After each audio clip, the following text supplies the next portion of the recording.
Hindi na tayo makakatawid. Grabe. Kaya nga. Grabe po yung baha. Hindi na kami makakatawid. Yan po yung tulay ng Makaiban. Nilubog na ng baha. Pero may mga nanguhuli pa rin ng isda, oh. Grabe, oh. Grabe yung baha. Ayun po yung sasakyan namin. Hindi na makakatawid. Eto si Nicole, si Darlene, si Patrick, syempre. Ayan. Hala na, hindi na tayo makakatawid. Paano kaya ito, Tito? Punasan natin yung lens. Medyo malabo.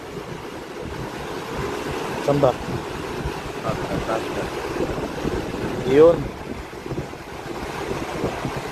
Ay sila Leo sa kabila.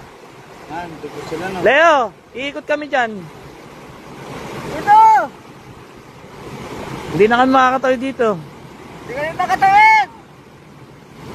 Ano dito? Ayun sa kabila. Ano ito? Ito yung tulay. Ito yung tulay na? Oh, yan yung tulay. Umapaw. Oh, Grabe nila. ha? Umapaw pala. Ito pala yun? Oh, ay umikot sila. Sila ang ikot. Ikot sila Leo dito. Aba, dito pwede pala manguling isda, oh. May dala kasi kaming dala. Nag-aya sila mandala dito sa Makaiban.